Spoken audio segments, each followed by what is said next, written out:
Amada Iglesia de Dios, paz a vosotros.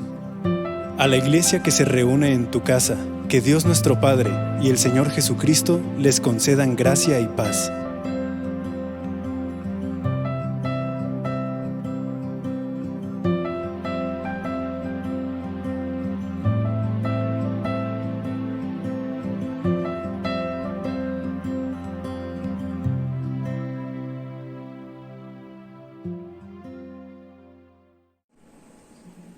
Hermanos de todo el distrito, paz a vosotros. Estamos aquí en Ciudad Cuauhtémoc, Chihuahua. Vamos a dar inicio a este servicio que nos congrega a través de la distancia y vamos a empezar con una oración, así que les pido que desde ahí, desde su lugar, cierren sus ojos e invoquen al Señor. Padre nuestro que estás en los cielos, te damos gracias este día, Señor, porque a través de la distancia tú pones los medios, estos medios electrónicos, para que todos a una, Señor, seamos como un solo pensamiento, seamos como un solo siervo, Señor, y podamos estar unidos en este momento. Gracias a ti por tus bondades, Señor, gracias por todo lo que haces en nuestras vidas. Quiero pedirte ahora, Señor, que recibas estas alabanzas, que recibas este servicio, que sirva para que todos podamos reflexionar y saber aún, Señor, lo que tú tienes preparado para nosotros. Gracias por todas tus bendiciones, gracias por estar en nuestra vida, Señor. Te pido que bendigas a toda la iglesia de tu nombre que se reúne en esta parte del mundo. Bendice a aquellos, Señor, que están en el lecho del dolor, aquellos que han tenido alguna dificultad. Está con todos ellos también, Señor, y permite que este momento sea un remanso de paz, un remanso donde podamos todos encontrar esa agua de vida, Señor, esa que tú nos has ofrecido para calmar, Señor, nuestra vida en este lugar. Gracias, pues, Señor, por todo lo que eres en nuestra vida. En el nombre de Cristo Jesús, nuestro Salvador. Amén y amén. En Juan 4:35 dice: ¿no dicen ustedes todavía faltan 4 meses para la cosecha? Yo les digo, abran los ojos y miren los campos sembrados, ya la cosecha está madura. Con los siguientes cantos le pedimos a Dios que abra nuestros ojos para ver cómo será llena la tierra de su gloria.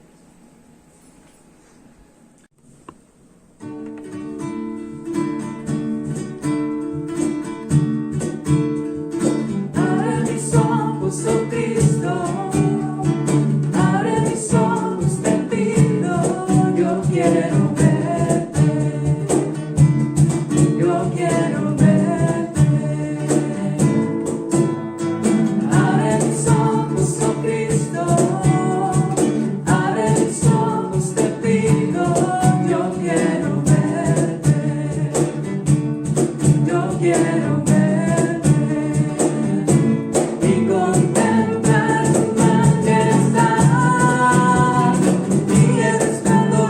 Gloria.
humilde. Levántate y predica todas las naciones que Cristo es la vida y será la tierra de su gloria se cubrirá como las aguas cubren el mar. No hay otro nombre dado a los hombres. Jesucristo es el Señor y será llena la tierra de su gloria se cubrirá como las aguas cubren el mar. Vamos a buscar el rostro de nuestro Dios, que Él sea el anhelo de nuestro corazón y que podamos decirle que Él es nuestro Salvador.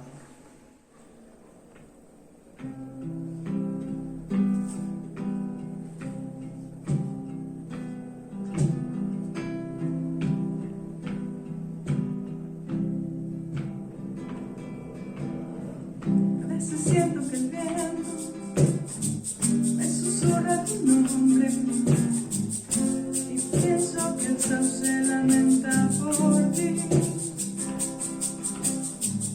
Cuando muere la tarde me recuerda el anhelo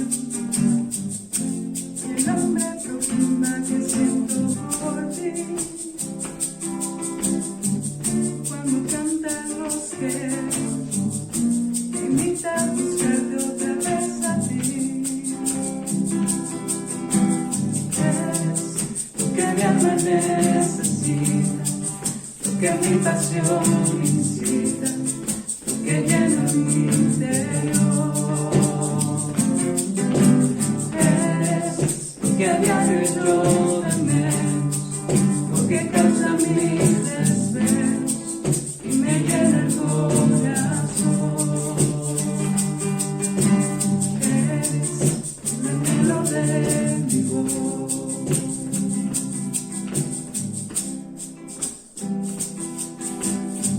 A veces pienso que anuncian las aves tu nombre, cuando en primavera levantan la voz, cuando cae el rocío y baña la noche, un frío en mi alma busca tu calor, y cuando nace el día comienza de nuevo mi sed por tu amor. Eres lo que mi alma necesita, lo que mi pasión me incita, lo que llena mi interior. Eres lo que a diario yo de menos, lo que causa mis desvelos, me llena el corazón. Eres el anhelo de mi voz. Eres lo que mi alma necesita, lo que mi pasión me incita, lo que llena mi interior. Eres lo que a diario yo de menos, lo que causa mis desvelos, me llena el corazón. Eres el anhelo de mi voz. Eres el anhelo de mi voz.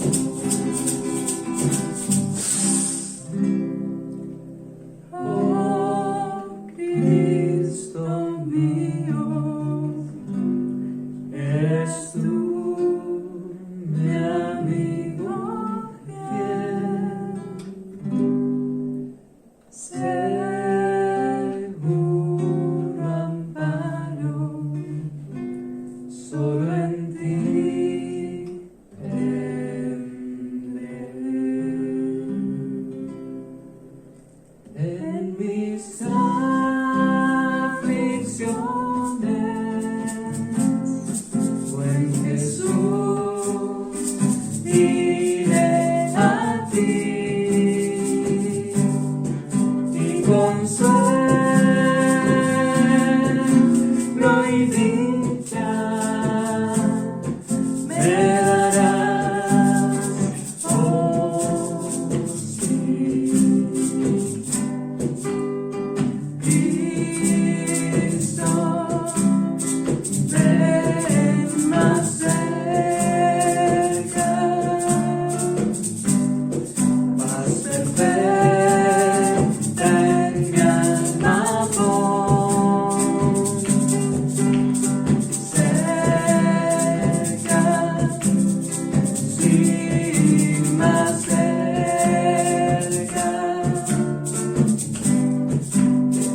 y con dulce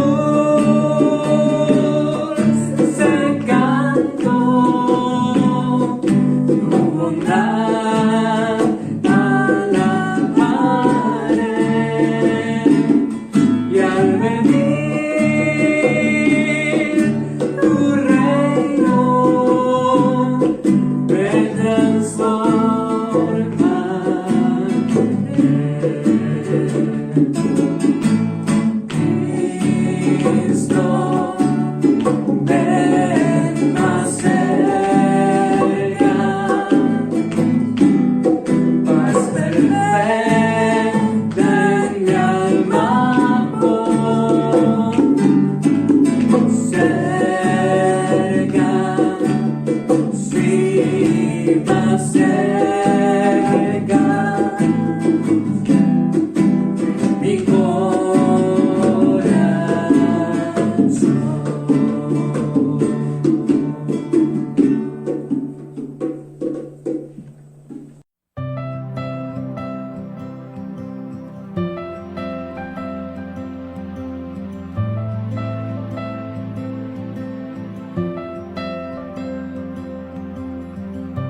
Paz a vosotros, hermanos. El tema de hoy lleva por título Una barca que navega. Y vamos a iniciar diciendo que en la Biblia hay muchas imágenes respecto a cómo debe ser nuestra relación con Dios. Y hay unas que son muy claras. Por ejemplo, nuestra relación con Dios a través de la iglesia se asemeja a un cuerpo. 1 Corintios 12:27 que dice, por ejemplo, que somos un cuerpo y al mismo tiempo somos miembros de él cada uno. Citas como estas se encuentran quizás en más de 20 ocasiones en la Biblia donde se asemeja la iglesia con un cuerpo humano. De la misma manera, podemos encontrar una cita como Juan 10 donde dice, yo soy el buen pastor y ustedes son mis ovejas. El Salmo 23 y muchas otras porciones donde es muy claro que el rebaño de ovejas es una ilustración, es una ejemplificación muy interesante de cómo debe ser nuestra relación con el Señor. De igual manera tenemos aquella que dice que nosotros somos piedras vivas, donde este edificio bien construido, donde Cristo es la piedra angular, se va articulando y va creciendo, se va edificando. Quizás el término edificación se encuentre en más de 50 ocasiones en las epístolas paulinas, pero lo encontraremos en 7 claras menciones a asemejar la iglesia a un edificio. Bueno, pues si vamos a hablar acerca de una barca que navega, lo pongo en pregunta porque ¿será igual? Bueno, quizás no encontremos un texto donde con claridad se diga que la iglesia se asemeja a una barca o a una nave, a un buque. Pero sí hay muchas referencias a las cuales hoy vamos a hacer mención que nos pueden hacer pensar que la ilustración de un barco se apegaría bastante, nos ayudaría mucho para reflexionar acerca de lo que significa nuestra relación con Dios. Voy a tomar una de arranque. El Evangelio según San Marcos inicia diciéndonos que Jesús caminaba a la ribera del mar de Galilea y se encontró a 2 hombres pescadores y les invitó. Y después encuentra otros 2 remendando sus redes junto al barco de su padre, los hijos de Zebedeo, y también les invita con la indicación, yo les voy a hacer pescadores de hombres. Y a partir de ese momento y en gran parte del ministerio de Jesús, vamos a encontrar que la barca es un elemento muy interesante que acompaña muchos de los más importantes eventos en los evangelios. Por ejemplo, este que cita el mismo Evangelio según San Marcos en el capítulo 4. cita a partir del versículo 35, que ese día, al anochecer, les dijo a sus discípulos: crucemos al otro lado. Dejaron a la multitud y se fueron con él en la barca donde estaba. También lo acompañaban otras barcas. Se desató entonces una fuerte tormenta y las olas azotaban la barca, tanto que ya comenzaba a hundirse. Jesús, mientras tanto, estaba en la popa durmiendo sobre un cabezal. Así que los discípulos lo despertaron. ¡Maestro!, gritaron, ¿no te importa que nos ahoguemos? Él se levantó, reprendió al viento y ordenó al mar: ¡silencio! ¡Cálmate! El viento se calmó y todo quedó completamente tranquilo. Una barca que navega. Esta imagen queda con mucha claridad, incluso es motivo, es inspiración de muchos cantos cristianos. La letra nos dice que estando en medio de esta angustia, esta zozobra que nos puede causar un mar embravecido, ¿por qué una barca que navega se puede asemejar a nuestra relación con Dios, a la iglesia como un ente que se relaciona con Dios? Bueno, primero porque navega sobre un mar. Y vamos a encontrar esta imagen del mar a lo largo de toda la Escritura. Podríamos decir que la Biblia empieza diciendo que Dios creó al principio los cielos y la tierra estaba desordenada y vacía, pero nos dice una frase esperanzadora: el Espíritu del Señor se movía sobre la haz de las aguas. En la idea de los tiempos bíblicos, en la idea del pueblo judío, el mar significaba sombra, peligro, angustia, desesperación, algo invencible, algo inacabable. Así que el hecho de decir que así estaba lo creado, desordenado y vacío, y había un profundo mar. Bueno, pero el Espíritu del Señor se movía sobre la haz de las aguas. Seguimos avanzando en la historia de la Biblia y nos encontramos otra vez una barca y un mar que se forma después de 40 días y 40 noches de un gran diluvio. Recordamos que para ese tiempo no había descendido lluvia del cielo. Un rocío subía y regaba el jardín, así lo cita el Génesis. Así que cuando Noé predica, era muy difícil para aquellos imaginarse qué ocurriría. Era una locura ver que aquel hombre y su familia estaban construyendo un buque.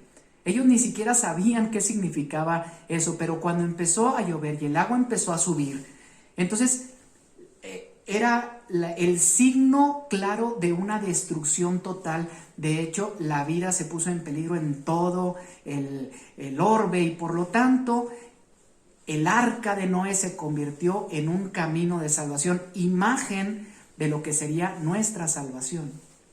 Encontraremos el mar cuando los judíos van saliendo de Egipto esclavos y entonces el poder de Dios con su soplo. Recuerden que la Escritura dice que fue un viento fuerte, solano, que partió el mar y les permitió a ellos caminar en seco. El mar era el enemigo. No era tanto los carros de Faraón.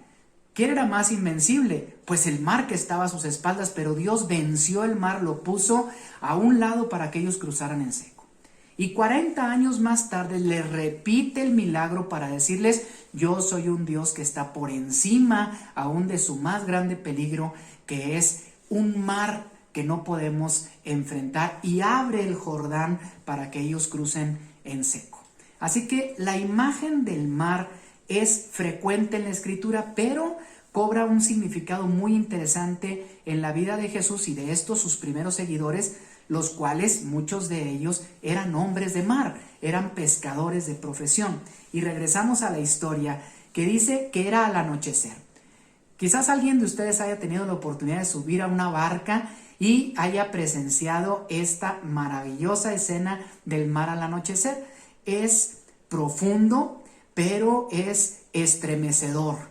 Con razón podríamos decir, podemos temerle a un mar, y más si ya hecha la noche el mar se empieza a rebotar con las olas los vientos empiezan a resoplar, cae una tormenta, pues aquellos hombres, aún a pesar de que estaban acostumbrados a estos cambios que les podría provocar el mar, se empiezan a preocupar porque se desató una fuerte tormenta, las olas azotaban la barca y ésta comenzaba ya a hundirse.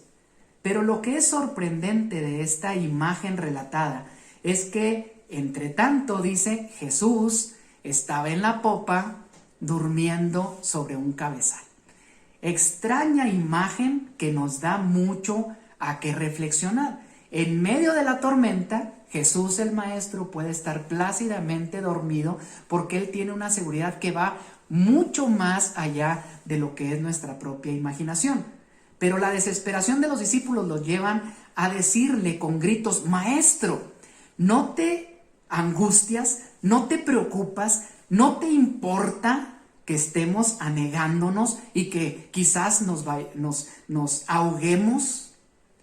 Y Marco lo relata con una sencillez que nos sorprende. Él dice, se levantó, reprendió al viento y al mar diciendo: silencio, cálmate, calla, enmudece, dicen otras versiones. Y en ese momento el viento se calmó y todo quedó completamente tranquilo.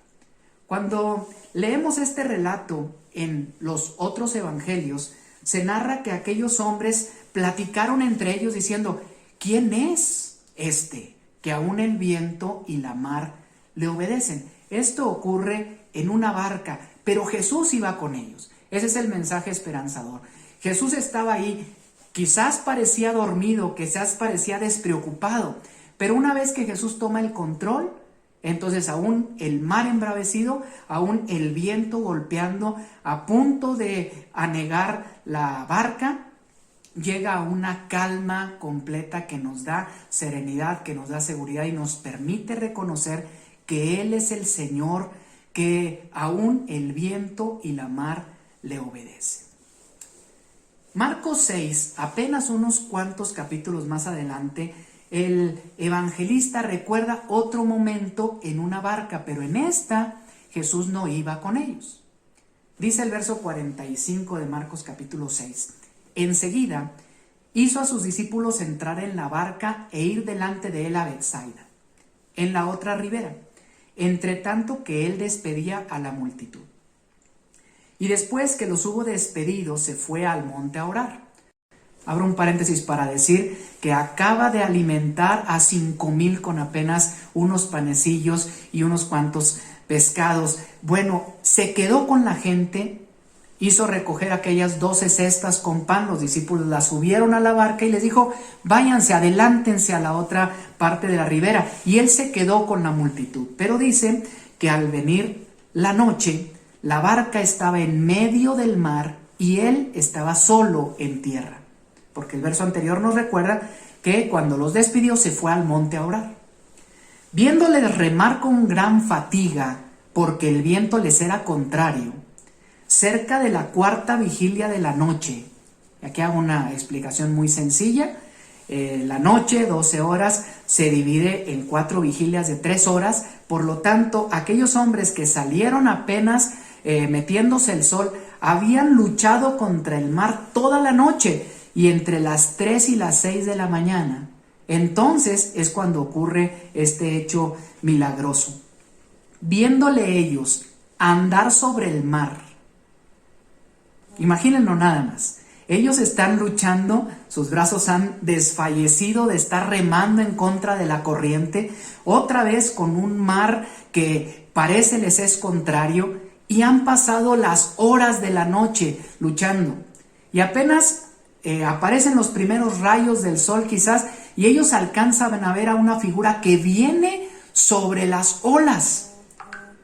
También vamos a ver ahorita el relato en otro de los evangelistas, que dice: cuando ellos lo vieron andar sobre el mar, pensaron lo lógico, cayeron en miedo y dijeron: es un fantasma, y lo gritaron, porque todos le veían y se turbaron. Pero enseguida habló con ellos y les dijo: tened ánimo, yo soy, no temáis. 3 declaraciones impresionantes y ojalá que nos sirvan para reflexionar. Tened ánimo, ellos habían perdido ya las fuerzas. Bueno, es la primera declaración. La segunda es, yo soy. Deben tener confianza. El que venía sobre las olas no era un fantasma, no era un espectro, no era una imaginación, era el Señor. Y lo tercero es, no teman. Subió a ellos en la barca y se calmó el viento, y ellos se asombraron en gran manera y se maravillaban. Por segunda ocasión, según el relato de Marcos, Jesús llega a ellos y esto ocurre en una barca que navega y calma el viento y el mar. Bueno, Mateo en el capítulo 14 lo narra de esta manera y voy a destacar algunas situaciones que Mateo recuerda un poco diferente. Dice, después de esto, Jesús hizo que sus discípulos subieran a la barca para que cruzaran al lago antes que él, mientras él despedía a la gente. Es la misma historia. Entonces Pedro, ya estamos en la barca, ya estamos en la tormenta, ya vieron al Señor acercarse y gritaron, fantasma es. Entonces Pedro le respondió cuando lo reconoció, Señor, si eres tú, ordena que yo vaya hasta ti sobre el agua. Pedro está haciendo una declaración de fe quizás de las más arrojadas, de las más valientes que pueda citar la Escritura. Es una muestra de la personalidad de Pedro y viendo a su maestro sobre las olas, él piensa que si él es y él ordena, entonces tendrá Pedro también la posibilidad de caminar sobre las aguas. Pedro se bajó de la barca y comenzó a caminar sobre el agua en dirección de Jesús. Le fue posible hacerlo.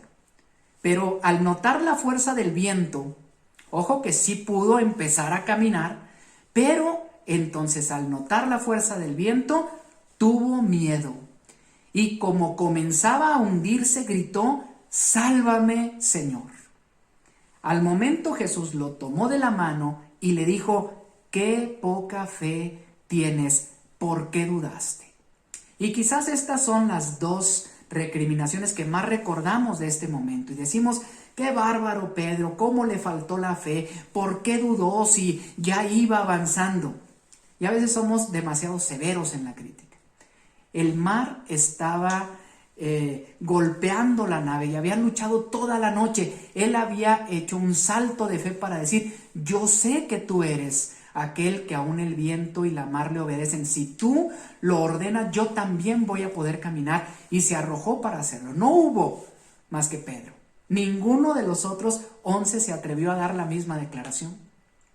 Pero Pedro, en una muestra de su humanidad, empezó a hundirse, viendo el viento y el mar. Yo creo que a todos nos hubiera ocurrido lo mismo. Pero aquí es donde quiero destacar que la actitud de Jesús es de ánimo. No es una recriminación porque le extiende la mano. No lo castiga por haber dudado, no lo castiga por haber fallado. Antes le tiende la mano, lo levanta y el término de la historia es el mismo. Dice, en cuanto subieron a la barca, se calmó el viento. Entonces los que estaban en la barca se pusieron de rodillas delante de Jesús y le dijeron, en verdad, tú eres el Hijo de Dios. Después de estos 2 momentos que ocurren en el mar y sobre una barca, hagamos la primera pregunta. ¿La barca podría asemejar lo que hoy debe ser para nosotros la iglesia? Bueno, pues el Señor nos ha invitado a ser pescadores de hombres. Y un pescador, de forma natural, va en una barca y se tiene que hacer a la mar para cumplir ese cometido. Pero la mar es traicionera, la mar es peligrosa, es invencible. Y entonces nos encontramos con vientos y con tormentas y con olas que a veces golpean nuestra nave. No nos ha invitado a subir a una barca que esté tranquilamente en el puerto encallada. Nos ha invitado a subir a una barca para enfrentar estas situaciones. Es lo que nos ha tocado vivir. Quizás los acontecimientos del 2020, cómo ha iniciado el 2021, son golpes que a veces nos hacen pensar que nuestra barca se va a hundir. Estamos en una situación de complicaciones muy graves. Pero número uno, en la primera historia, el Señor está con nosotros.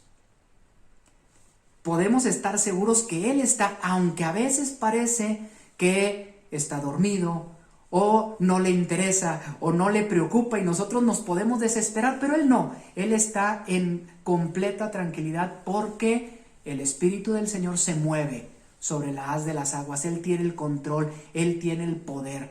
Calla y enmudece son dos palabras solo que utilizó para que volviera la paz total. Quizás otro momento es cuando parece que Jesús no está en la barca.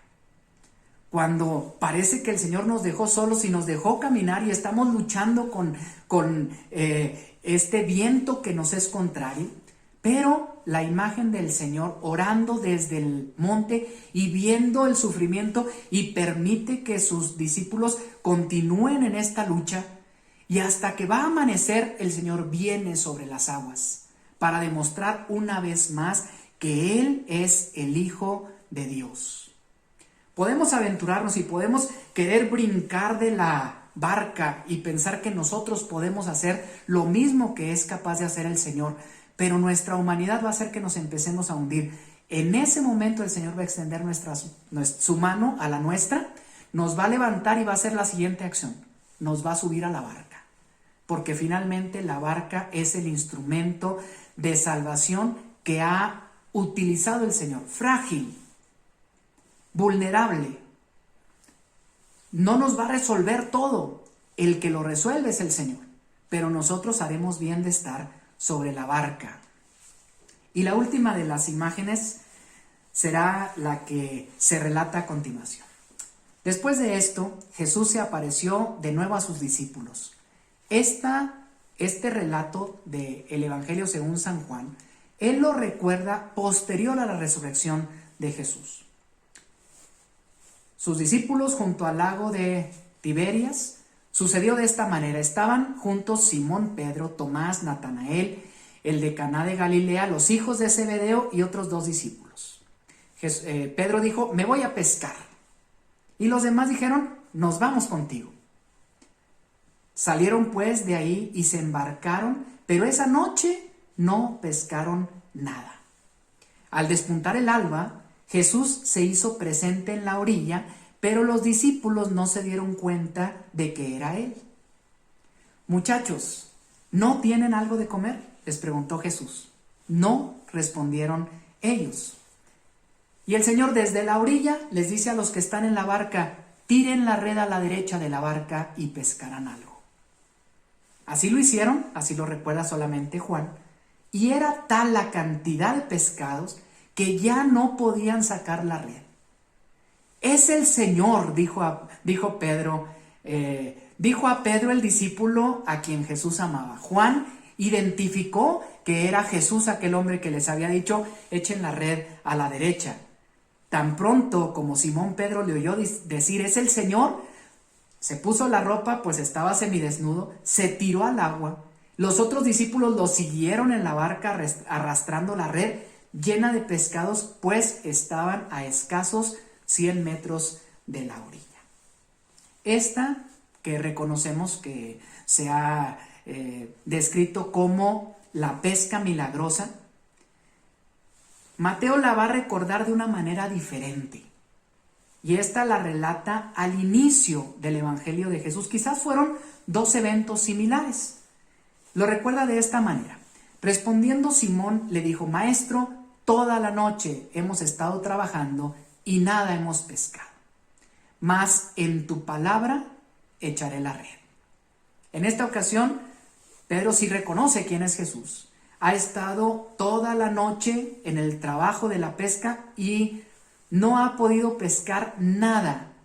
Está desanimado, está desalentado. Pero Jesús le dice: echa la red a la derecha. Y entonces Pedro le responde: Señor, soy hombre de pesca. Soy un profesional de la pesca, pero solamente porque tú lo has dicho, voy a hacerlo en tu nombre. Y habiéndolo hecho, encerraron tan gran cantidad de peces que su red se rompía. Entonces, ojo con este detalle, Hicieron señas a los compañeros que estaban en la otra barca para que viniesen a ayudarles. Y vinieron y llenaron ambas barcas de tal manera que se hundían. Viendo esto, Simón Pedro cayó de rodillas ante Jesús diciendo: apártate de mí, porque soy hombre pecador. Porque por la pesca que habían hecho, el temor se había apoderado de él y de todos los que estaban con él, y asimismo de Jacobo y Juan, hijos de Zebedeo, que eran compañeros de Simón. Pero Jesús dijo a Simón: no temas, desde ahora serás pescador de hombres. Y cuando trajeron a tierra las barcas, dejándolo todo, lo siguieron. Así es como lo recuerda al inicio del Evangelio, diciendo: esto ocurrió, y aquellos hombres que se dedicaban a la pesca, los hijos de Zebedeo, dejaron sus redes.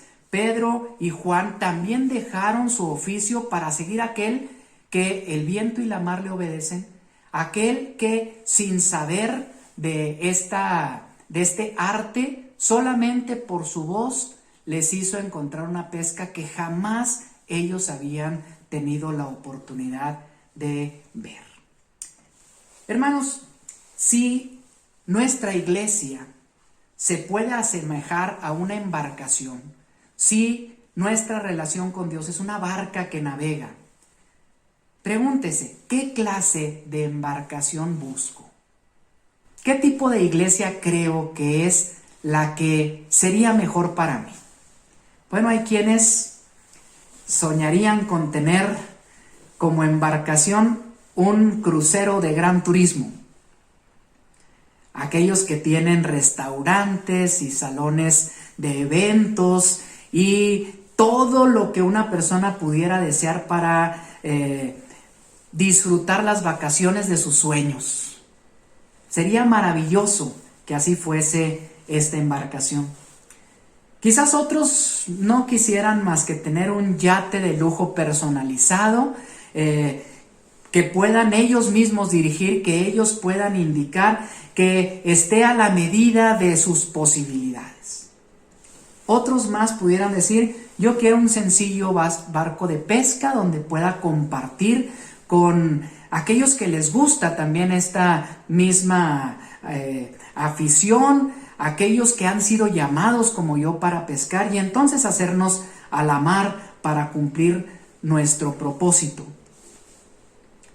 Quizás nos encantaría enrolarnos en un barco pesquero profesional, y quizás quisiéramos que así fuese nuestra iglesia y que fuésemos hasta lo último de la tierra y que nuestra pesca fuera una pesca maravillosa, milagrosa. Desgraciadamente, a veces descuidamos nuestras embarcaciones. A veces, como esta que está aquí, llega a deteriorarse tanto que ya ni siquiera nos atreveríamos a acercarla a la mar porque ha perdido su función. Esta fotografía es muy clara, está aún quizás ni siquiera cerca del mar, así que ahí no puede cumplir su propósito. O podemos sí tener el bote adecuado, pero lo hemos descuidado tanto y se ha quedado tanto tiempo anclado que ha perdido ya su confianza y nosotros no lo estamos utilizando para aquello que debíamos hacerlo. Quizás usted ha visto imágenes como esta, y si nos acercamos a un muelle hay una enorme cantidad y diversidad de barcas. Me detengo para invitarle a reflexionar sobre esta declaración. Si nuestras iglesias son una barca que navega, vea la imagen y espero que le evoque estos sentimientos y estas reflexiones que ha hecho conmigo. Todas esas barcas son funcionales. Si ellas salen a la mar y cumplen su propósito, entonces no hay una mejor que la otra. Pero en el muelle y ancladas de nada sirven. Es cuando nos arrojamos a la mar y empezamos a cumplir nuestro propósito que la iglesia cumple su función de ser una barca que navega. Con muchas dificultades, a veces con el mar embravecido en su contra, A veces son pequeñas y a veces son muy grandes estas embarcaciones. A veces disfrutarán de un día plácido y otros tendrán que arriar las velas para luchar contra el mar. Así es nuestra iglesia, así son nuestras iglesias. Lo más importante es que el Señor vaya con nosotros, que su mirada esté en nosotros y que nosotros sepamos que Él es el Hijo de Dios, aquel que aún el viento y la mar le obedecen, y nos ha invitado a ir del otro lado. Nos ha invitado a ser pescadores de hombres. Nos ha dicho, echa tu red a la derecha. Y nosotros podemos entender que Él es nuestro capitán, que Él es quien debe conducir los destinos de esta barca y nosotros disfrutar este trayecto porque Él está a cargo. Hermanos, Dios les bendiga. Les voy a invitar a hacer una oración con la que vamos a concluir. Señor, te damos muchas gracias que nos has regalado de tu palabra y con ella nos has recordado, Señor, que tenemos el privilegio de ser parte de esta tripulación.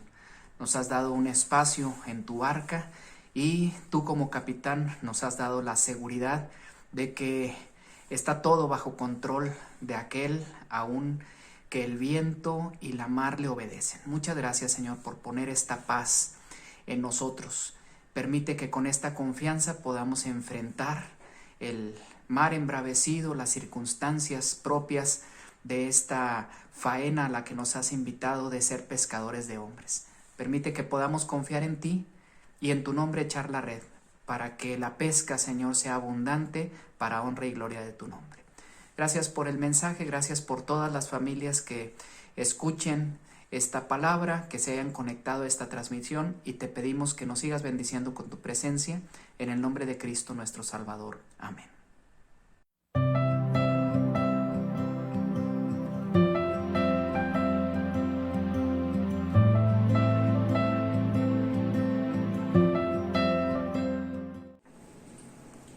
Hermanos, gracias por su atención. Estamos por terminar este servicio y también estamos muy cerca de celebrar el memorial de la muerte de nuestro Señor Jesucristo. Creo que todos estamos invitados, todos tenemos un lugar por la misericordia de Dios en la mesa que ha sido preparada. Dios les bendiga. Hay un lugar para ti también, a la mesa del Señor. Jesucristo lo ha dispuesto y un sitio está preparado, con tu nombre junto a Él. Hay un lugar para ti también, en la mesa del Señor. El pan ha sido partido, la copa está rebosando, solo esperando por ti. Olvida tu pasado, nada te impide venir.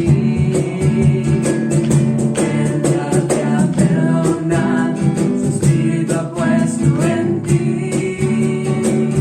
La puerta abierta está, ya no hay por qué esperar. Vestiduras blancas te ha dado para verlas entrar. Hay un lugar para ti también, a la mesa del Señor. Jesucristo lo ha dispuesto y un sitio está preparado, con tu nombre junto a Él. Hay un lugar para ti también, en la mesa del Señor. El pan ha sido partido, la copa está rebosando,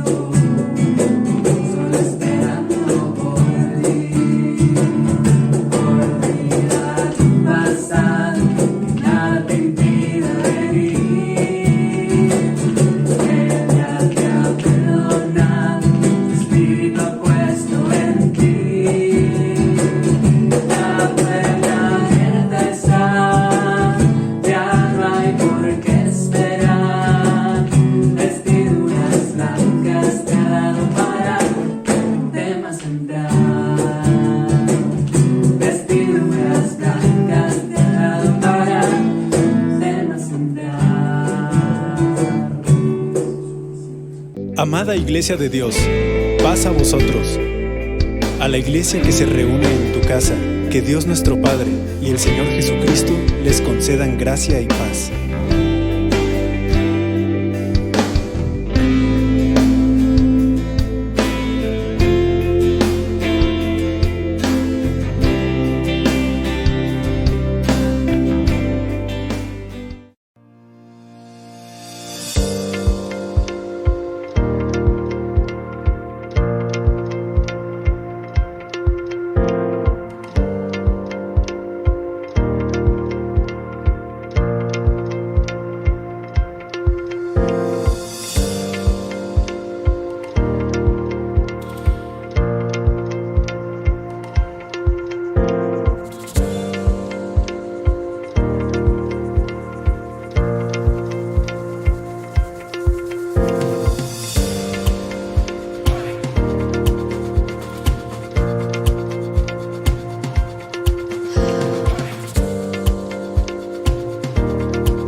Dios les bendiga, hermanos. El Señor le bendiga, el Señor le guarde y le prospere en todo momento. Paz a vosotros. Paz a vosotros.